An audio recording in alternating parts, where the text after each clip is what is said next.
Ici vivent 650 animaux venus du monde entier. Nous sommes au parc animalier de la Barben, situé entre Aix et Salon de Provence. Créé en 1970, c'est le plus grand parc de la région PACA. Et il y a 3 mois, les soigneurs ont vécu une naissance exceptionnelle. Il s'appelle Jaéli et on va le rencontrer.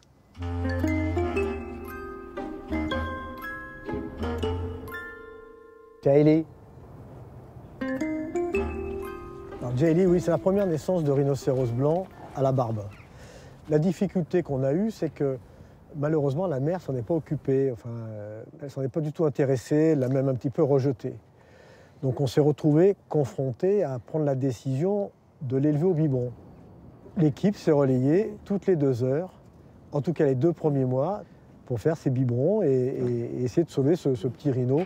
Ça s'est très bien passé, il est en pleine forme. Il apprend au contact des femelles, il apprend aussi au contact des autres individus qu'il y a dans cette plaine. Il y a des oryx, il y a des gnous. Il faut qu'il apprenne tout ça tout doucement et qu'il se détache de ce lien qu'il a avec nous, qui n'est pas un lien normal. C'est pour ça qu'on l'a laissé tout le temps en contact visuel et olfactif avec sa mère. La naissance de Jaéli, c'est une bonne nouvelle finalement aussi pour la préservation de cette espèce qui est menacée, c'est ça? Oui. Oui, parce que d'abord, les parcs zoologiques ne prélèvent plus d'animaux dans la nature depuis 1976 en Europe. Ça s'appelle la Convention de Washington. Donc, si on veut continuer à avoir des animaux en parc animalier, il faut qu'on ait de la reproduction. Au dernier comptage, il reste 15 000 rhinocéros blancs. Donc c'est important de pouvoir génétiquement étudier ces animaux en captivité. Ça nous donne des banques de données.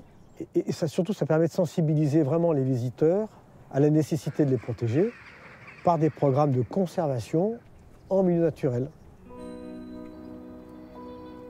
Le parc animalier soutient financièrement 26 programmes de conservation comme celui-là.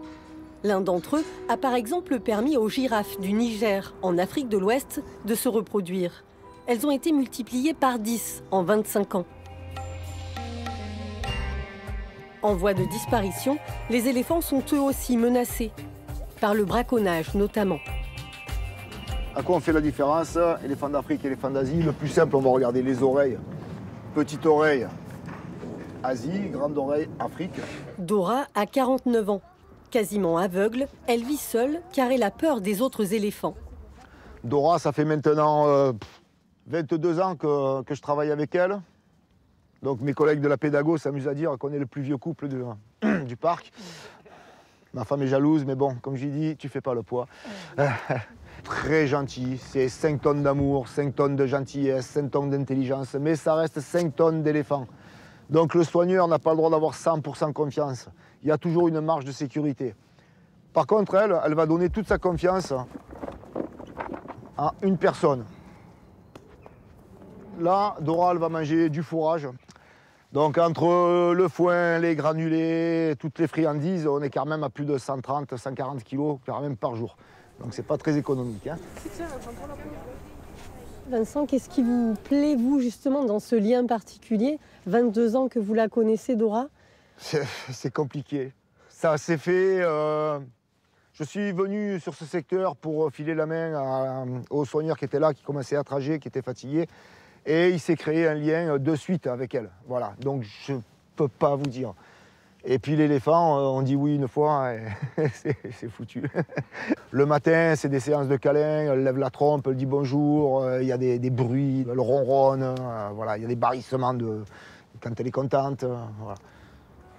C'est de l'attention perpétuelle quand même, pour savoir quand elle va bien, quand elle est un peu inquiète. Il faudrait être toute la journée à côté d'elle. Voilà. Elle ne demanderait que ça, nous aussi. Et elle a besoin aussi de ce contact. Voilà. Dans le parc des loups à crinière, c'est l'heure du déjeuner. De la viande disséminée ça et là. L'hiver, pour pallier la baisse des températures, les soigneurs augmentent les rations alimentaires. C'est le cas aussi pour les capucins. Ces petits singes très actifs, originaires d'Amérique du Sud. Alors Pauline, qu'est-ce que vous préparez là? Alors là, c'est le petit goûter des capucins. Donc ce sont des noix entières. c'est une petite ration comparée à ce qu'ils vont manger ce soir. C'est un petit snack. Voilà, c'est ça, c'est le petit goûter. Le but, c'est qu'ils arrivent à ouvrir les noix et casser la coque. Donc pour ça, ils ont des petites astuces. Là, ici, ils aiment bien se mettre au-dessus de la vitre, la tête en bas, puis ils tapent la noix plusieurs fois de suite, comme ça, en la tournant, jusqu'à ce que la coque se fragilise. Et puis après, généralement, ils finissent avec les dents. Ça les occupe, on les voit, ils s'amusent bien quoi, avec ça. Voilà, en fait, c'est un peu le but, c'est ça. C'est ce qu'on appelle des enrichissements, c'est d'essayer d'améliorer les conditions de vie des animaux. Et du coup, en fait, dans la nature, ils vont passer 80% du temps à chercher la nourriture.